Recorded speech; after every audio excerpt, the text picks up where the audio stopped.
En termes statistiques, je ne vais pas faire le florilège des statistiques où ils sont au fond du classement, mais c'est vrai que c'est une équipe qui concède énormément de frappes au but.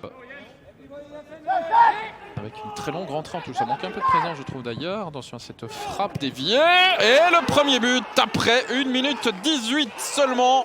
C'est validé avec une frappe à distance surprenante, partie des pieds de Reda Alaimioa. Et ça a été dévié et repris par Marius Noubissi. Intéressante, un match ouvert, je l'espère, je vous le souhaite en tout cas, comme je me le souhaite un petit peu égoïstement.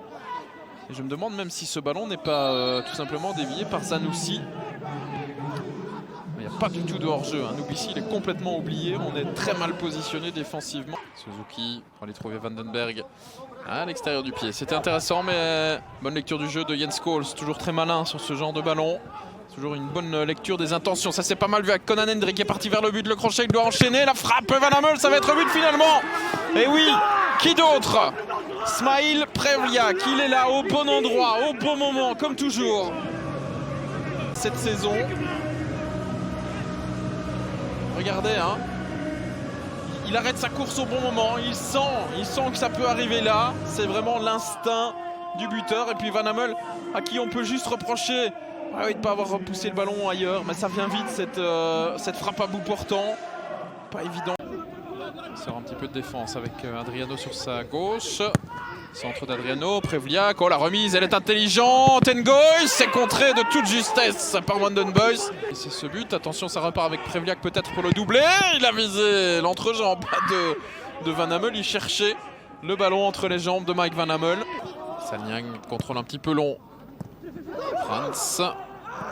Allez ça repart, Prevliak à l'affût encore une fois, Smail Prevliak qui écarte très bien vers Conan Hendry. Hendry qui frappe, oh c'est puissant, c'est but, Eupen passe devant à quelques minutes de la pause. C'est pas la première fois qu'il nous propose cet enchaînement. Crochet vers son pied gauche, la frappe pour Conan Hendry. Assiste aussi pour Prevliak.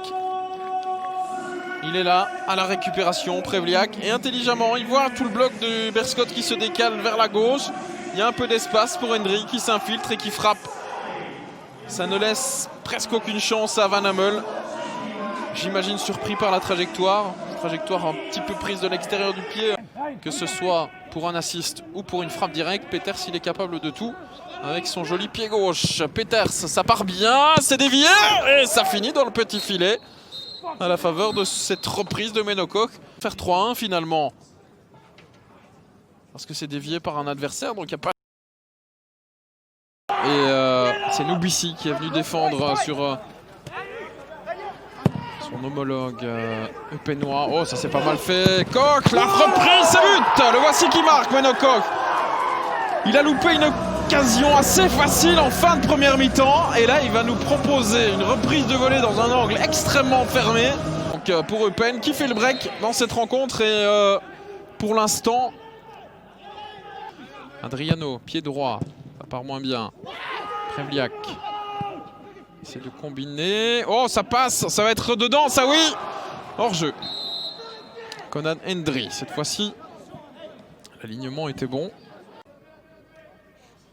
Alors, on va essayer effectivement. Pas de doute possible. Tout le monde passe en dessous. Coles pas. Et il fait le ménage. Prevliak. Hésitation pour Frédéric Franz. Oh là là. Ouh, Loris Brogno. Et le ballon, mais regardez, boum. Hein, il n'a pas vu le geste correctement, Jonathan Lardo, sur sa première décision. Et je le répète, c'est sans doute involontaire et maladroit de la part de Loris Brogno. Mais ce bras n'a rien à faire là. Correction, la jaune va être annulée, il va être exclu. Voilà, la carte rouge sort. Pour Loris Brogno, exclu, il vient de monter au jeu, il a l'air surpris, mais franchement, quand je revois les images, j'ai très peu de doutes sur la décision et la logique appliquée par Jonathan Lardo. Il peut être dangereux hein, sur ce type d'action, Raphaël Holzhauser. Ça part bien, c'est bien repoussé aussi par De Fourny. J'ai envie de dire qu'il ne faut pas perdre de vue qu'on est dans un contexte très très particulier cette saison, avec un enchaînement